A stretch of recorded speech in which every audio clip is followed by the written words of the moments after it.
Now it looks like we are live again for another. It's episode 30, gentlemen. Welcome. Dirty 30, here we are. Woo! Fired up for another week of the good life. Hope everybody out there is doing well. Instagram, family, Facebook, LinkedIn, YouTube. Hope everybody's doing amazing on another Wednesday night. For those of you that had just joined us on the pregame over on Instagram, remember the pregame for the good life is 1 hour before. So in 8 p.m., it's at 7 p.m. Eastern, 4 p.m. Pacific over on Instagram. We're just chopping it up, talking a little bit about the topics that we're thinking about for today, for today's conversation. And today we got another good one for you. We're excited that we've been here with you for 30 weeks. Thank you so much for everybody that has tuned in, that has liked, that has followed, that has commented on any of the posts or any of the content that's been out. Hopefully it has added value to you, and that's what we want to continue to do. At the end of this, we got some exciting news that we want to share with you. But for today's show, let's jump right in. We had a good pregame. But Stu or Kobi, I'm gonna let you guys introduce the topic for today because, again, talked about it at the pregame. Want you to talk about it for the live. Let's rock and roll. All right. So the big thing we wanted to get into today, and Kobi phrased it best, is counter narratives. Like, what is the overarching mainstream pushed narrative that everybody seems to be on board with? And then what are the other ones? The ones that get silenced, the ones that get chastised, debased, character attacked, so many different options out there. That's what we're going to dig into. We're going to focus on health, wealth, and mental as well. So let's go ahead and kick it off. Who wants to dive in first? All right, guys. I guess I'll go ahead and take the first baton here. Shout out Jamaica relay team. Hey. Listen, there's so many of them that counter narratives, but maybe I'll do the narrative and then the counter narratives or some counter narratives for you guys to consider. And again, this is for individuals who are curious about, is there another way? What am I missing? I want to get better. I don't want to go do all of this research. Point me in a direction so I can do it, right? So this is for those individuals. If you're already kind of like stuck in your ways, you're already like, if you're not open-minded, this is not a conversation you probably enjoy. So just to give you a heads up. First and foremost, I always want to say, there are so many resources out there. I got a couple right here that I can share with you guys before I go into these counter narratives that I think are all extremely crucial, right? The choice is clear. Please check that out. Dick Gregory's Natural Diet for Folks, right? Natural diet for folks who eat. So if you eat, this book could help you, okay? Okay. I want you guys to check out Your Body, Your System by Dr. Shiva. All right. I want you guys to check out one of my favorites, the Mucilus Diet Healing System. Please check that out. While you're doing that, just check out Rational Fasting by the same great man. And also go ahead and pick up the China Study. This is a special copy I just got. The China Study. Break all this down. And then one that's highly recommended is, if you want to start here, that's super short, is The Grape Cure. The Grape Cure. I share all these resources to share that you can go dive into this. Don't just take my word for it. Reading Rainbow. All right, I'm done. Don't just take my word for it. Like, actually go start reading up on this stuff. And guess what? Each book has what's known as a bibliography or works cited, right? Or where do they get their information? Where are they pulling from? Look there. And then you can go ahead and find additional resources that you can dive into. See, what's really interesting, I always find, is that people always said, send me the resources, send me the article, send me this and that. And they either won't read it or they'll read it enough so they can refute and rebut. Okay. I want to start there. I think it's incredibly good. This stuff isn't pushed. Most medical professionals do not read this stuff. They simply don't, right? So let me put them in a couple categories. There's the counter narratives, and we'll start with, you guys know what I work with is the 7 baby steps to health. 7 baby steps to health.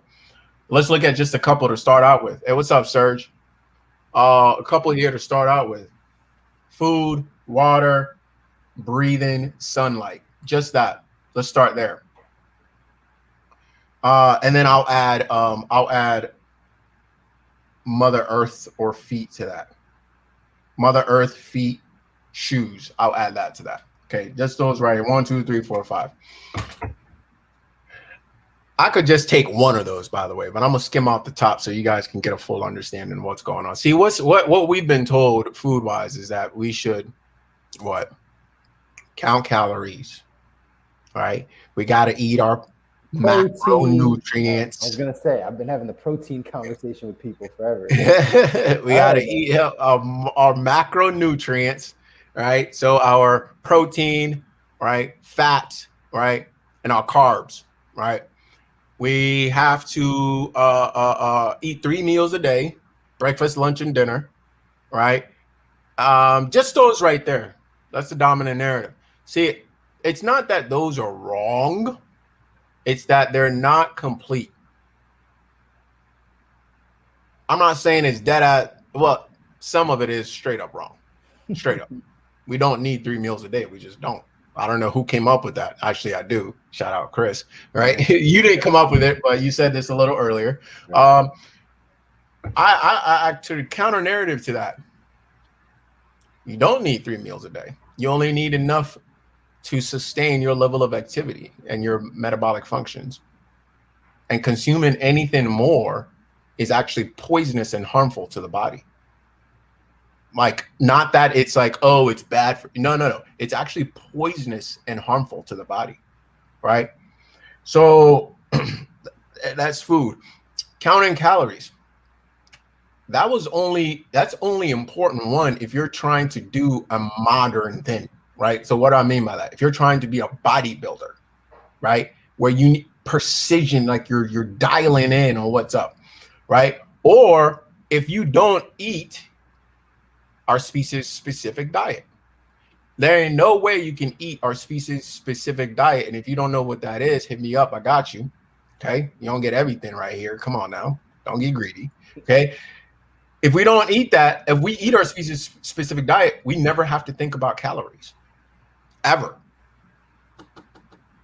Test me on that. Okay. That's food. Let me jump. Should I jump to water and stuff, or should we go around and come back? I like the idea of going around. Yeah, Go ahead. we can go around. All yours. All right. So the one I want to dive into, and for legal purposes, I'll go ahead and let it known that I am not a licensed psychiatrist, but I have personally experienced multiple times where clients or friends or whatever are coming to me and telling me stories about how they cannot motivate themselves. They cannot wake up. They cannot get out of bed. They cannot do all types of things. First question I ask them, are you on any mental health medication? 9 times out of 10, people that are completely sleeping well past 8 hours, that are having the worst time motivating themselves and have not seen substantial progress, they end up being on some type of mental health medicine. Now, I do know some individuals out there, some stories, etc., of people doing ridiculously violent or erratic behavior, and there's cause to have some type of immediate solution to the problem. Now, I've never been in that situation. I think there's a possibility that there are times where maybe there is some type of mental health medicine required to stabilize what's happening.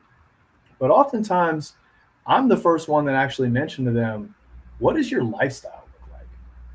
What do you eat? What do you watch? Do you exercise? Like all different types of things. Who do you surround yourself with? What are your goals? What do you have scheduled for the day?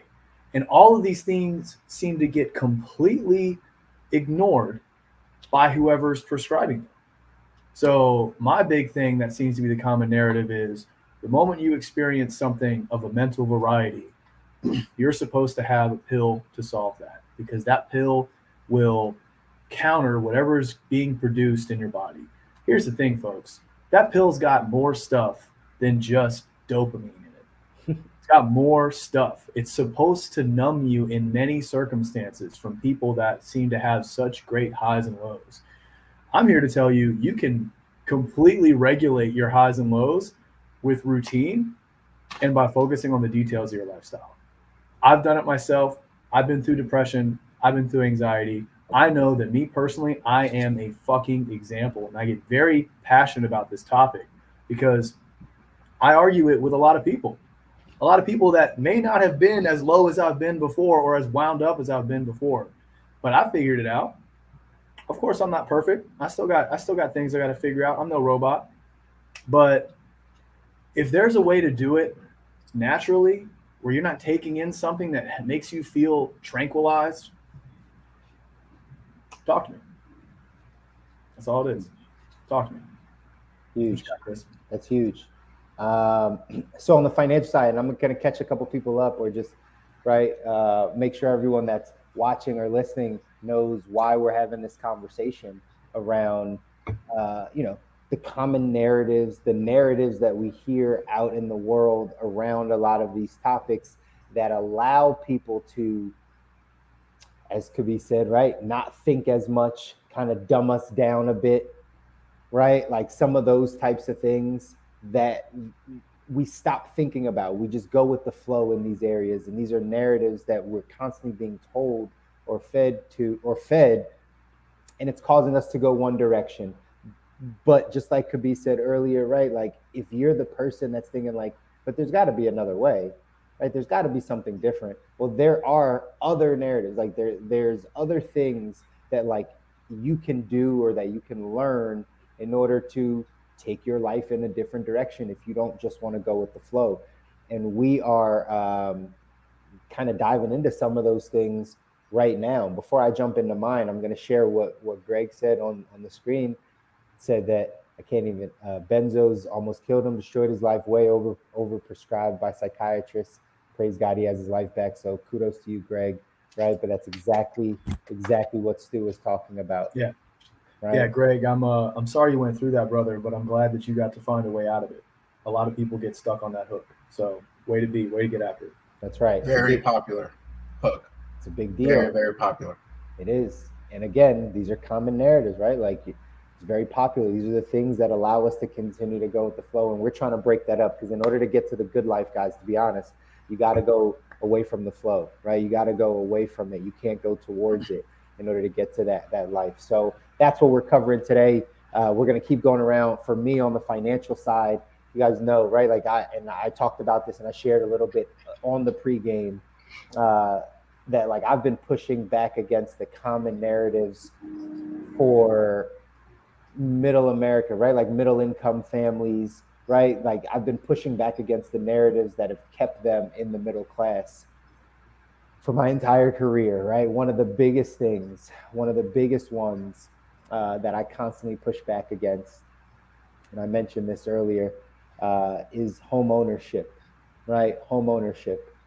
The narrative that we all hear is that right, home ownership is the American dream. That's the American dream.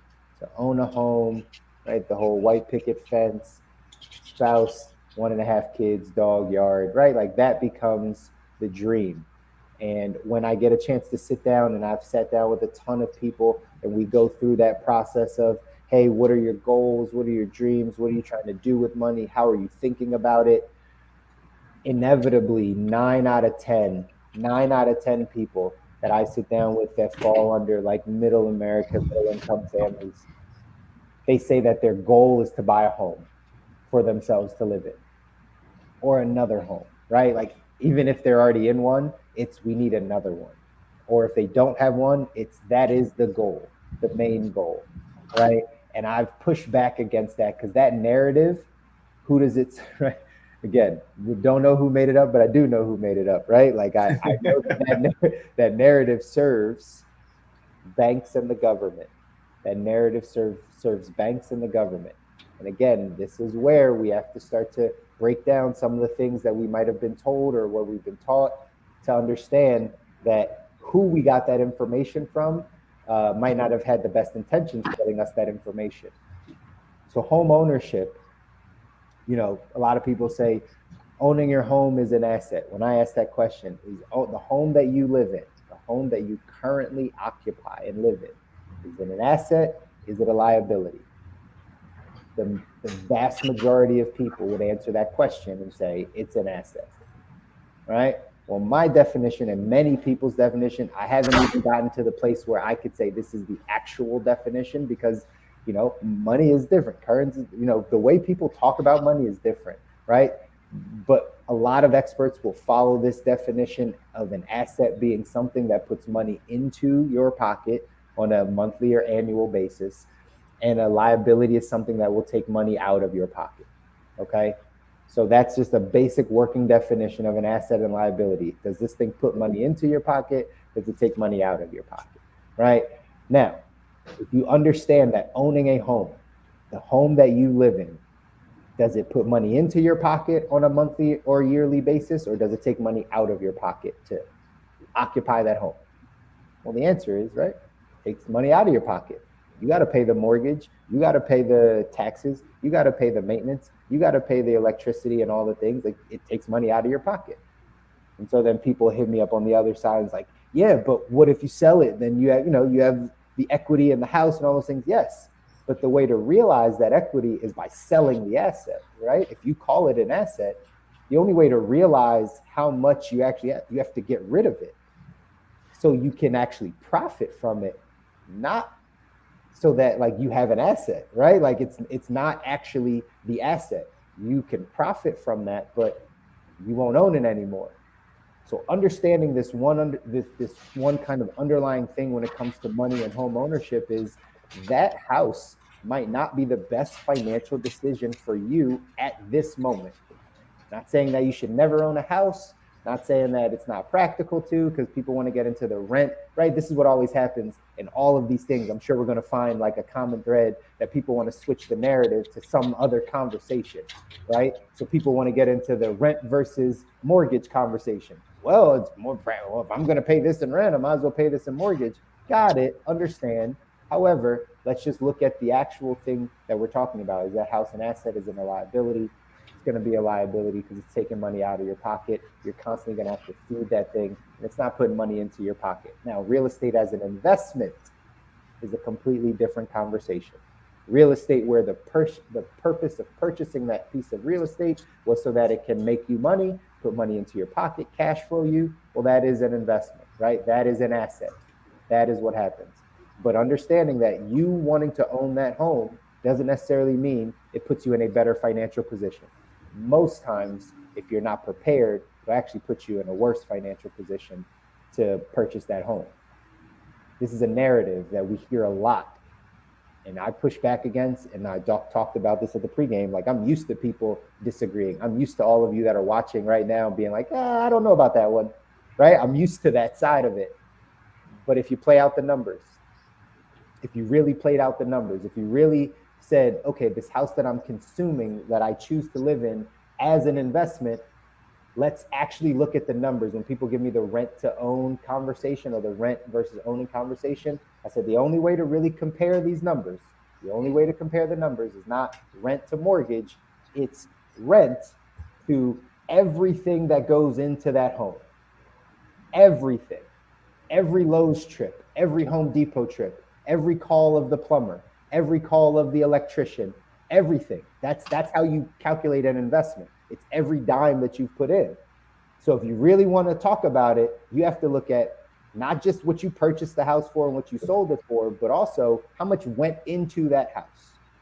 Everything, every dime. And when you compare those numbers, you'd be surprised to see probably better off renting for most people. But again, it's a common narrative. It's a narrative that's out there that we hear, that we just kind of take as is and say, yeah, I should buy a home, right? Maybe, maybe not. Got to challenge it. So that's one on the financial side. Chris, I think that's a great one. and it's one that we've chatted about before. I think it's one that's pretty. I understand that you get a lot of pushback on that.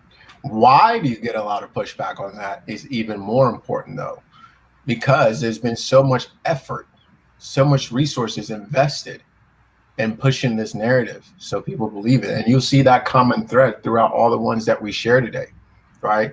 It's that there's a common rebuttal, and that rebuttal doesn't actually come from the person.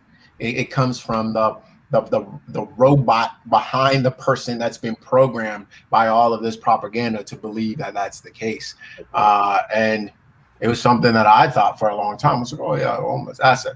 And as something in my gut told me that, like, well, I don't know, it doesn't really always add up. But until I started looking deeper, right, is when that actually came to light. So I appreciate you sharing that. And anybody that's listening to this, I really, encourage you to suspend whatever you already believe and take a look at the numbers like Chris is talking about. Seriously. Next one here I'll say is I'll combine food and water again, because again, so much. Listen, you might come back and I might do food and water again. Like, it's that big. Okay. But I want to stay high level here a little bit. We've been common narratives about food, dominant narratives. Well, let's take the food pyramid, for example. Right? Okay. Guys, it's not even dominant. It's a straight lie. Brothers and sisters, I don't know how else to tell you this, so I don't know. Huh? It's a straight lie. It is. They've changed it so many times because there's so many people that are lobbying, and most of those lobbyists come from the food, from the meat and dairy industry. Oh, my goodness. There's this dude over here that keeps reacting to stuff I'm saying. So if I look over here, that's him, right? So, and then I look at, I was a free lunch kid, right? I look at what they fed us in public schools. Like, Lord, right? Okay, lies. Based on that stuff. Then I'll go to water real quick. A couple of dominant narratives that we've been told about water is that, water is water. No, that's not true. Water is not just water. Water has memory, guys. YouTube, your brain on water. You're welcome. Your brain on water. YouTube that and watch it. Okay? Not the same, just not the same. I highly encourage you to look into this. The water you're drinking could either be healing you or helping you heal, or it could be preventing chronic issues that we're not paying attention to. Okay. Again, I presented this in the beginning, but choice is clear. Check that out. Okay. And then we're told we must have 8 glasses of water. Not true. Not true. Right? Can't just blanket billions of people need 8 glasses of water. It makes no freaking sense. Okay. Why do I say that? They came up with that because, just like most things in the health industry, in the health world, it's trying to play catch up to problems that we created. Okay, what I mean by that, individuals, we are eating so much dehydrated foods because we cook the water out of our food and then we try to add it back into our system by drinking it. Guys, that don't make no sense. That don't make no sense, right? We cook the water out of the food, kill the food, because if you believe any living thing is surviving that level of heat, I'm here to tell you that's not true. Biophotons are long gone by then, right? Those macronutrients that you're trying to get so bad, that protein you're trying to stuff down so bad, dead. And see, they don't tell you that macronutrients is something that they came up with, but below that is what we actually need: micronutrients. What do you think macronutrients are made of? Right? So I think it's incredibly important for us to understand this. Then check your water source. If you live in city, you drink city water, you can look that up. Look up the quality of your water that you're drinking. right? And that last thing with food and water, and then I'll pass it on to you, Stu, is that we've been told that like, we've come up with these amounts, right? Like this amount, eat 3 meals and drink 8 glasses of water and and you need to first come to zero with your body, meaning you need to clear the table, clear the deck, whatever you want to call it, and then create a relationship with your body, because your body is individual. There are some general rules, no question about them, right? But your body is also individual. It requires you to listen and interact and go back and forth. You need to create that relationship with your body. Otherwise, they'll just whatever is told. Oh, well, doctors say you should drink 2 glasses of wine a day, and that's going to really help your heart. Bro, y'all know you've seen this on the news. All right? A glass of red wine a day with... Sure. But no. I don't care what data you show me. That's just not true. Because the cost of plant metabolic waste entering our system, which is what alcohol is not beneficial to our heart, bro. Y'all need to stop this garbage. Like, how? It doesn't make any sense. But it's being pushed, and it's being pushed consistently, and it's killing people. Yeah, that's it. It's killing people out in there. I'll admit, that's it. So 2 things I want to go ahead and mention. For anybody out there that's having like a difficult time like being open-minded about some of these narratives, let me just provide like 2 points of like personal experience. So 1, when it comes to owning a house, I have so much fear about the liability of the place that I own. It is basically making me want to get out of it, because it's not providing me with income. Yes, it's a great long-term plan, but for anybody that has a mild amount of like ambition above the norm of what you want to do with your money, Chris has made great points to me already. I could be doing so much more with that instead of having this liability of something that could happen because of a storm, of a tenant crisis, like whatever. When it comes to the food pyramid, is almost my favorite go-to when it's like, guys, like what, like we all literally walk around as adults knowing that cheese is not good for us. I'm not going to touch the meat right now. That cheese is not good for us. We literally know it. It causes gout. Like it causes. But I love cheese. I know, man. And for those people over there, oh no, not you. I know. For those other people, that guy sitting right next to you,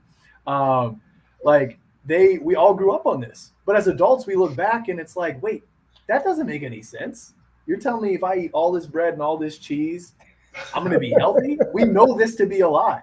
So, for the sake of a philosophical, conceptual argument, if they lied once, could they do it again? Mm-hmm. Leaving it there. So as far as the next mental thing, I've been thinking for the last 5 minutes which one I want to go with. The first thing that comes to mind is the whole concept of manning up.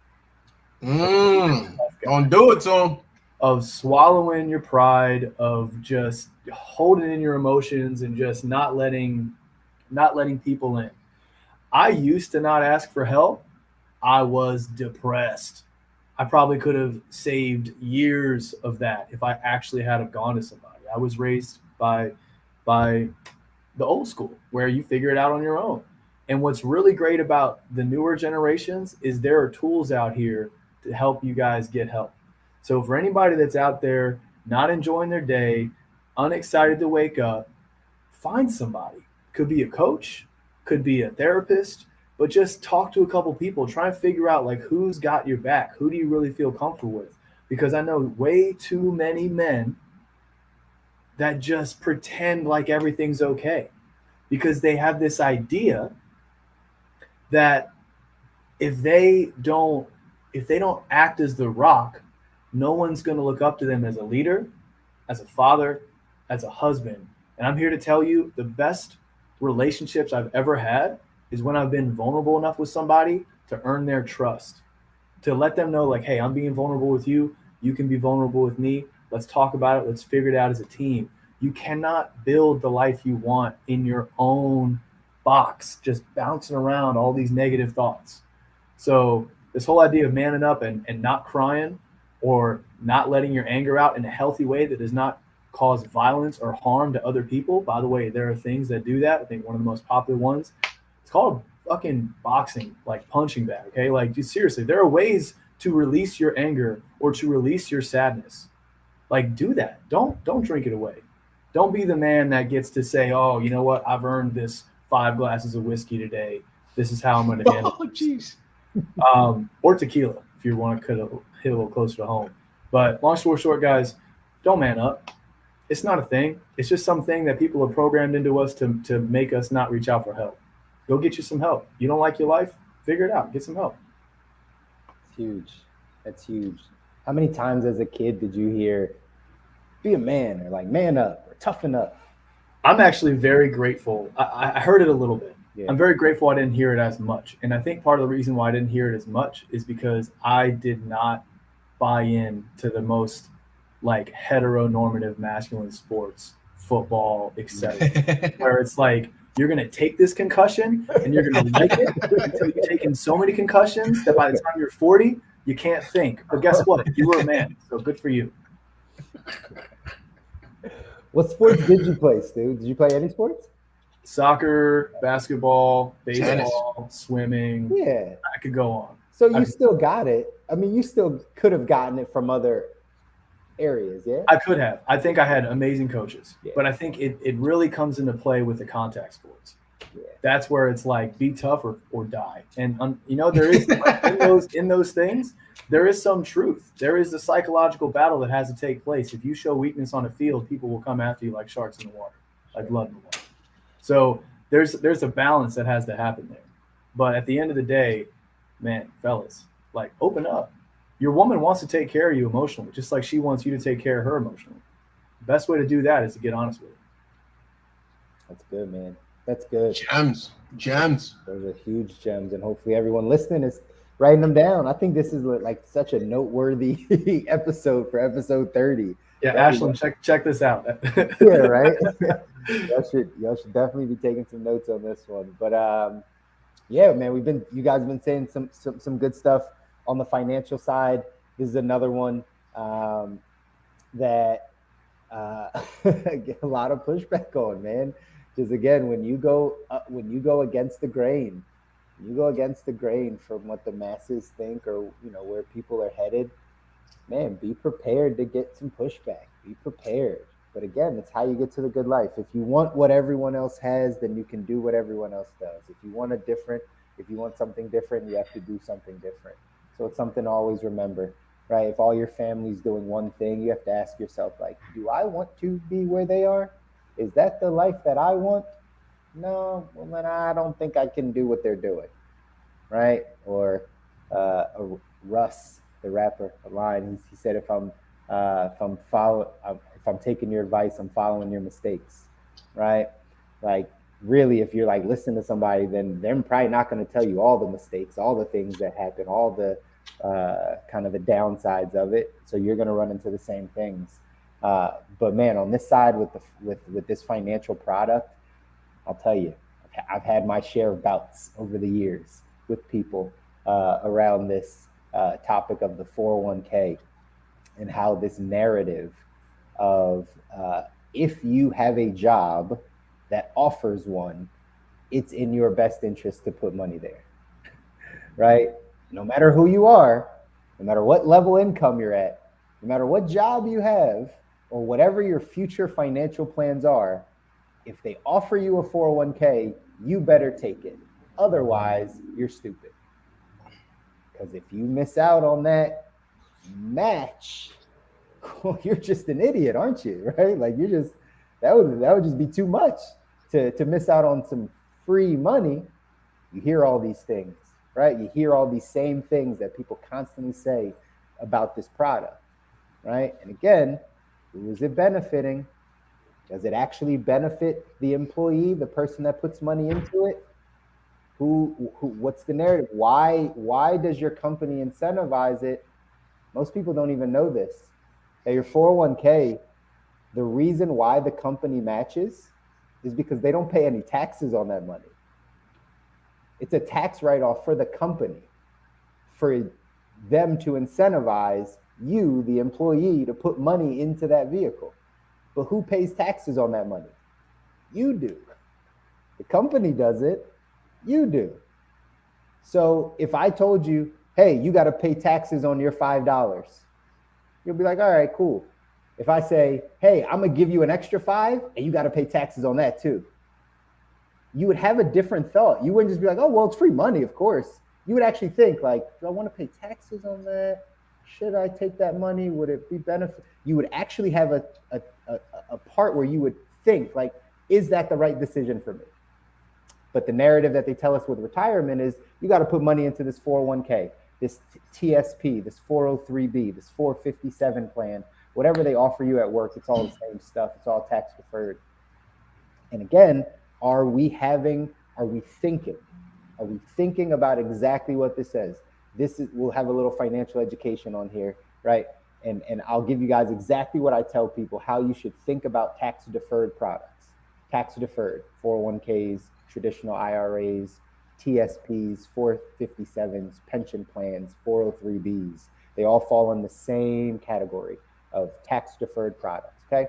So what that tax deferred product says, exactly what the title is, tax deferred, meaning you're not paying taxes on the money now that you put into that. What you're choosing to do is defer the taxes to down the line when you're 60, technically 59 and a half, that's the age. Then you can start to touch some of that money and you'll pay taxes at whatever the then tax rate is. So again, from a logical, just using your brain, just thinking about like how your life is going to be or how money is going to be, what you're saying is, I'm not going to put money into this vehicle right now, or I'm going to put money into this vehicle right now and not pay taxes on this little bit of money. The average person puts anywhere between $200 to $500 a month into their 401k or their company sponsored retirement plan. It's anywhere between $2,400 and $5,000 a year. Okay, that's basically what the average American is putting away. So what you're saying is, I'm not going to get taxed on this $200 a month. I'm not going to get taxed on this $300. What I choose to do is grow a larger portion of money, often with extra money from the company. And what I choose to do is down the line, whenever I have my harvest, whenever I have my nest egg, I would like to be taxed as I pull that money out. Okay. Now, the things that we don't think about in this narrative is, A, are you planning on being in a higher or lower tax bracket when you're 60? Well, the narrative, ladies and gentlemen, that they've told us is that you're going to be in a lower tax bracket when you're older. They told us you should have less income. Your house should be paid off. You should have less liabilities. You should make less money in the future than you do now. That's what they're telling us. You should have less money in the future. You should make less income in the future than you do now. That's how you get into a lower tax bracket. Okay? So that right there, that thought of like, okay, well, when I'm 60, do I plan to have less income than I have now or more?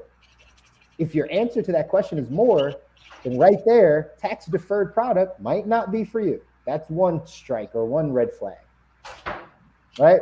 Second thing to know is, do you think taxes will be higher or lower when you're 60 than they are now?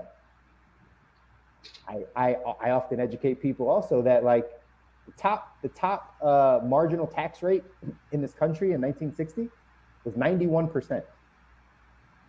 The 91% tax rate. So top tier of whatever the bracket was, right? Like they taxed the wealthy in this country 91% of whatever that top bracket was. 91%. Right now it's at 37. We're at some of the lowest tax rates that we've seen in our lifetime. So the likelihood that taxes are higher in the next 10, 12, 15, 20, 25 years, whenever you plan to retire, highly likely. So again, if you choose to put money in a tax deferred product, what you're saying is, I'm just going to gamble with whatever the tax rate will be down the line. And whatever I have stored in this 401k, 403b, Uncle Sam, you could come get it whenever, right? I'm ready to touch it in 20 years. Whatever you're taxing me at that time, it's fine. I got to take it out. It makes no logical sense to really say, well, this is where I plan to retire. This is the vehicle I'm going to retire in. For most people, And again, the reason I say most, because everyone's financial outcome is different. Everyone's outlook on their financial life is different. But again, I want us to understand the narrative. The narrative that they're pitching us is that this vehicle is good for everybody. It doesn't matter what job you start, how old you are, what your financial state is. It doesn't matter. If you get a 401k offered to you and they're matching, you better put money there. We can't go with that narrative if, again, they make these blanket statements. They don't know your financial life. They don't know your financial goals. They don't know how long you're going to be at that job. They don't know how ambitious you are. They don't know your risk tolerance. They don't know anything. So yet we put all of our money into these vehicles, and then we pick our head up, and we're in a retirement crisis right now where the median 401k, I read an article that just says this, median 401k for people between the ages of 50 and 59, median, meaning the middle, $229,000.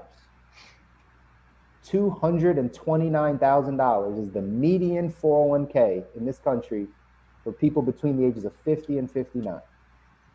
That literally means if at the height of your career, you're 57 years old and you were making 80 grand a year, you saved up 3 years worth of retirement from this 401k vehicle that only came out 40 years ago. That's been an experiment for everyone. The narratives that they push on us are not always in our best interest, ladies and gentlemen. So that's why we need to get educated. Who is, just so people, again, in the comments, and right, again, if you're closed-minded, this is going to be like, I'm attacking you, and right, cognitive dissonance might set in, and you might just be like, right, you can't even process some of this information. But the way you break it down is you really start to dive into the education of the products that you have available to you, and then understand what each of those products do. Breaking down tax deferred, the reason why people have tax deferred products is so that they can save money on taxes this year, particularly trying to lower their tax bracket for higher income earners. Why your CPAs or your accountants will always push you into tax deferred products. Max out that IRA. Make sure you max out that 401k, because their job is to make sure that they save you tax money this year. That's how you evaluate them. Me on the other side, I'm the financial coach, the guy saying, hey, how are we building? What are we thinking about down the line? How are we looking at that retirement? And then starting to say, okay, well, which vehicles are your options? If you make, right, a good amount of money and you can max fund your 401k and do 19.5 a year, probably the right vehicle for you, because you probably needed somewhere to save 20 grand to avoid taxes. You're the average American putting away $200 a month into your 401k, thinking you're doing something. Rude awakening in 7 years when you quit that job and then get hit with taxes and penalties because you got to cash out your 401k and you got $4,000 in there, and you're like, what was I doing? So we got to understand these narratives, guys. I'm passionate about those. There are other options, there are other ways, but it's just really about being educated, right? And these are the areas of the most miseducation. That's right. Right. This is it. We touched on society, money, health. Like, this is it right here. And Chris, I want to be clear that you're not saying Roth, correct? Correct. Correct. Roth, okay, cool. Roth is a tax advantage product. Roth IRA, Roth 401k, cash value life insurance, municipal bonds, all those fall under what they call tax advantage. So that means the money's been taxed when you put it in. It's already taxed. You're not getting a tax benefit this year. But on the growth of that money, when you go to pull that out, there's no tax reporting on those dollars. So that way you negate whatever the tax penalty will be down the line, whatever the tax bracket will be down the line, you have tax-free money, right? Downside of Roth IRAs is, right, they cap your limits, right? Like the traditional, they want you to put a bunch of money there. Again, why? Who does it benefit? Why do they allow you to put a bunch over there, not a bunch over on the other side, right? Because they understand there's $6.1 trillion in 401k money in the stock market right now. The government knows that they're entitled to at least 30% of that. because as people pull the money out, they got to pay their taxes. They got to, and that's conservative 30%. The government might be entitled to 50% of that money. So think about it. The government knows this is a future account for them. If they get you to put it in, money's just going to grow, but they're entitled to it when it comes out. That's why they're going to start to, you guys are going to see it. Everyone that's listening, you'll see, right? They're going to start changing some of those rules to try to get that money out quicker, try to get those tax dollars out. They're going to start to incentivize you now on the other side to tell you like, hey, we're going to create some loopholes for you to pull that money out, right? It's because they know they want to start to move some of that stuff so they can access some of those tax dollars. That's what's going to happen. They'll switch it all up. But again, once you're educated, once you understand the game that's happening, once you take full control and ownership of where you are, man, life changes. Life changes. You don't buy into the narratives. You don't just passively throw all your money into the stock market. By the way, for those of you that actually do pay attention, right, like there might not be one U.S. company that in the stock market that you should be investing in right now by the looks of what's happening across the world, right? There might not be one. Like nothing in the U.S. stock market might be safe. Nothing. Maybe Amazon, maybe Apple, maybe Microsoft, maybe. Outside of that, not looking good. Not looking good. But do your due diligence, right? Like start studying, like figure out what's the narrative they're pushing, what's the real agenda, right, John? What's the real agenda? What's happening? How do you take ownership and control so that you and your family are still all right?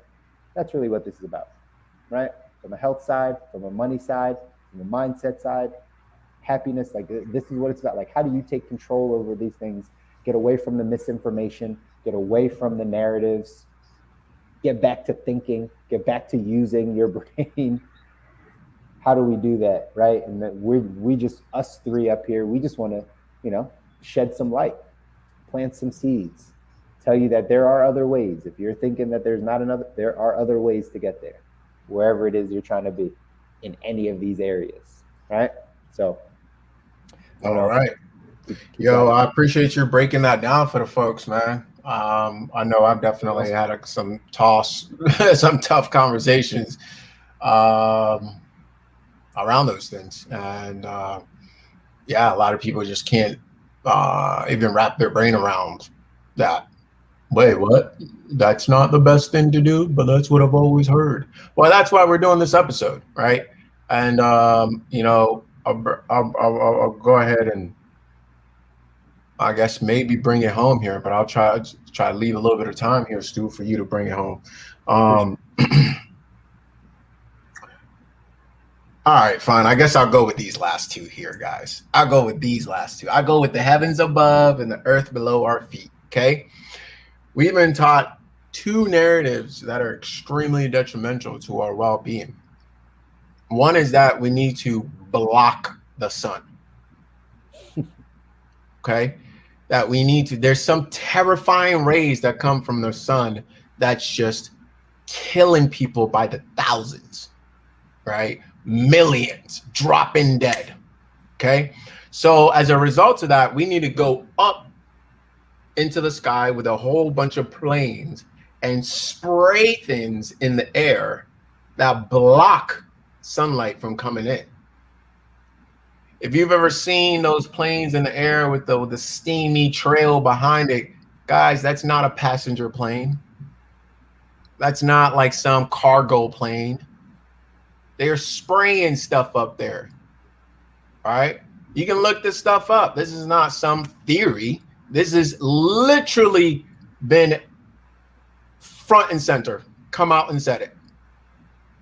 To block the sun and its harmful rays. That's the reasoning given. Okay. I'm telling you right now, extremely detrimental. When we look at what's in those things, we're breathing in metal particles. We're breathing in all types of particles that we don't even know. Okay. I didn't really want to say it, John. We're trying to stay on line here. We're not trying to get canceled.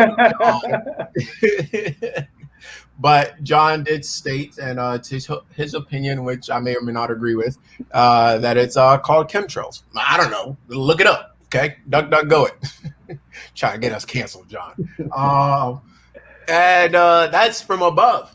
And not just that, we've been so primed against that. And this has been sold. White folks, hear this now. Hear this. Sunblock ain't what you need. He said it, not me. Look that up. Since sunblock has been introduced. I'm not gonna lie. Say it again. I got your personal anecdote right here. Used to believe it. Came down to Florida. Most sunshine in the whole nation. I go outside all the time. I'm fine. You don't want to get too much sun exposure? Put on a long sleeve shirt and a hat. Once you're a little bit too red, you're good. Trees.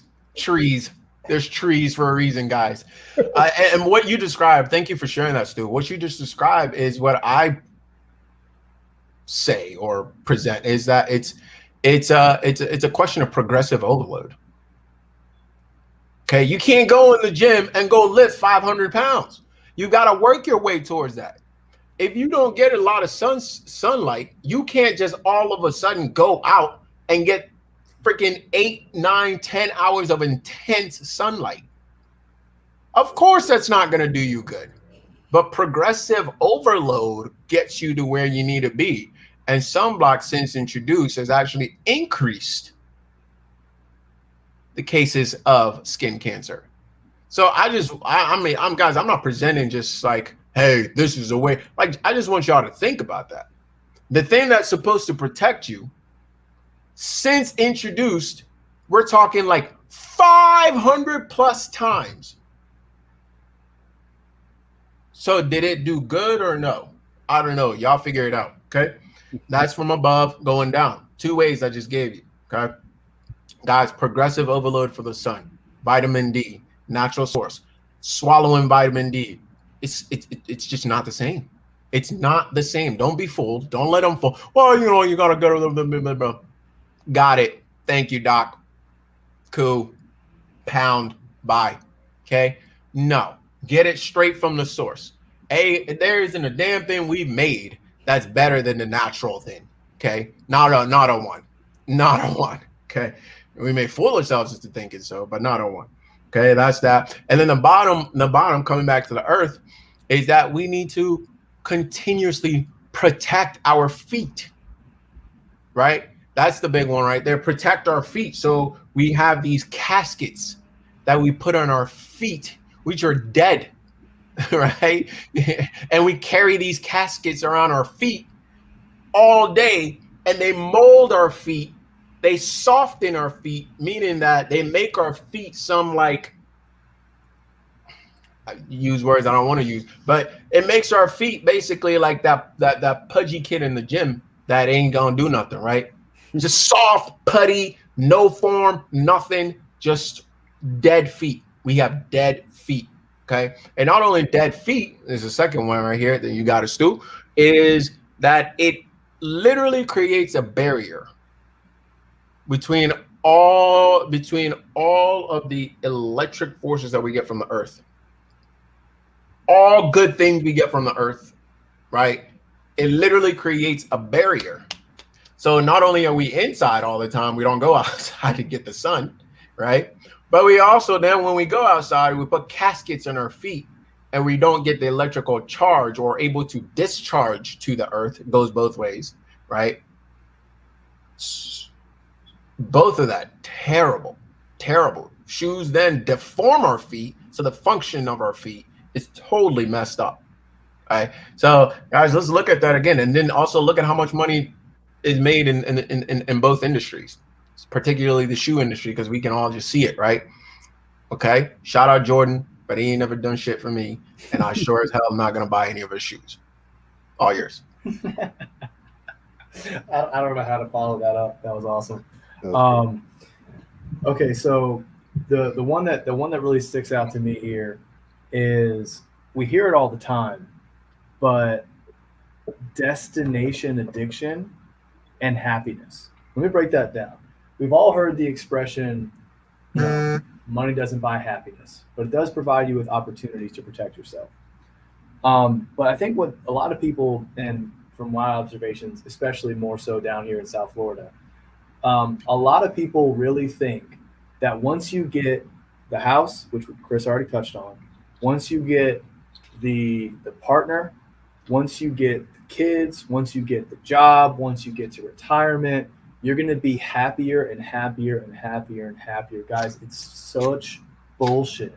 And you might be asking, like, Stu, how could you possibly think that? Guys, I played the game, and I played it really well for a long time. And all of a sudden I started to realize, and I looked up these corporate ladders, these individuals with everything that I want, boat, car, house, wife, kids. Now, I'm not saying don't get a partner, don't get kids, all right? But the materialistic objects, they weren't happy. They were here slaving away just like I was doing, working all this time, but complaining about their house, their boat, their wife, their kid. So something's not right. It did not take me very long to realize, because I guys, when I tell you, like, I worked my ass off. Anybody that knows me from Skanska and kind of sort of Brassfield, but I was kind of off the juice by then. Anybody that knows me at Skanska knows how hard I worked. I believed in the game so much. I got to sit at the table with people who were in their 50s and 60s and talk business and get to know them, and they didn't like it, man. They didn't like it. They had divorces. They had all kinds of stuff because they prioritized the game that you have to play. And why do you think this game is so important and so pushed? It's already been talked about that potentially some of these narratives actually don't have your best intent at heart. Shout out Carolyn, what's up? When you stop and break down, the higher amount of money that you make, the harder you work to provide for the corporation, to provide for the government, the more taxes you pay, guys. That's it. I have, the moment I started prioritizing my time over money and over objects and over all different types of things that aren't real, the more I started to realize that, man, I could actually just be happy with a fraction of what I used to have. I don't need it. I don't need all that space. I don't need it all. I don't need to have all this fame and attention. It's actually kind of annoying if you stop to think about it. So for real, like, when, especially to my people down here in South Florida, you don't need the next thing to be happy. You just need to figure out a routine and lifestyle and nutrition, and figure out like a safe balance of like conservative and fun and investing when it comes to money. Like, just figure out a way to take care of yourself and change the way you talk to yourself. If you continuously tell yourself over and over again, I'm not going to be happy until this, you might not actually phrase it that way. What you might actually be saying in the same intent is, I'll be happy once I have this. It's the same thing, guys. You're basically saying, I'm not going to be happy until you have it. So please cut out the destination addiction. You don't need a material object to satisfy what's up here. You need gratitude. You need consistency. You need grounding. You need your health. You just need a little bit of planning to make sure you're covered financially so you don't have to live in fear. And you're good to go, guys. So that's to me. And Chris, I'll hand it over to you, man. It's a great place to wrap up. I'm not even going to give a third one, because we'll just let the people sit. If they want to talk to us, they know where to reach us, right? We dropped so many gems. You guys, like this, man, we saved it for episode 30, man. Like, hopefully everyone that's listening and paying attention right now has gotten some value, some things that are common that you hear, that you know that, like, there's a different way, and we've presented that to you today, right? Even if we've just opened your mind or opened your eye just a little bit to a possibility that there could be another way, that's what we're doing here. That's what we want to be able to do. Because again, in order to get to the good life, guys, you got to think about things differently than most people do, right? John, we appreciate you, man, jumping on, engaging with us. Again, appreciate you, dog. Absolutely. Rich over on LinkedIn said he's our good life realtor. I guess he wants to join the team. What's up, Rich? Hope you're well, man. And absolutely, man, hopefully one day we could probably start having guests eventually on this thing and bringing some people on. But episode 101. Episode 101. Well, there you go. 101. We'll see you then. Episode 101 is when we can start to get to some of the guests. Before then, I alluded to this at the very beginning. So to wrap up, I just want to drop one thing on you guys. We are taking the good life to the next level. We want to build this community out. We have so many things we want to be able to share with you and get to you that we want you to jump on. Could be dancing, man. I'm just adding a little hype in the background. Add him the hype. It's all good. Hey. Hey, if you're watching us on Facebook or LinkedIn, YouTube, you see that scrolling on the bottom. It's a bit.ly link, bit.ly/email TGL, which is email the good life. If you go to that website, you're going to see actually we've already added a bunch of value for you. Most of those books that Kobi just mentioned, plus some finance books that I recommend and some mindset books that Stu recommends, are all on that site. Once you go to that site, you can see the list of our recommended reading. And if you leave your email, we're going to do something special for the first 100 people that are able to jump on and subscribe. Like I said, we got a lot of good stuff coming up, and we just want to make sure that we're staying in touch with you, and you guys can stay in touch with us so we can keep getting you more of these gems around health, wealth, love, happiness, mindset, the whole nine. Right, guys? So that was it. Episode 30. I'm super proud of us. You did an amazing job. Hopefully everyone out there is taking notes. And man, we're coming back for 31 and 32. Man, before you know it, we'll be on 60. Before you know it, we'll be on 90. And we'll just keep this thing moving, guys. So Carolyn, we appreciate you as well on Instagram. And for everyone that's following, feel free to jump on that bit.ly link, bit.ly/email TGL. And we look to hear from you soon. All right, guys? Signing off for another episode of The Good Life. Talk to you next week. Take care. Yes, sir. See you guys.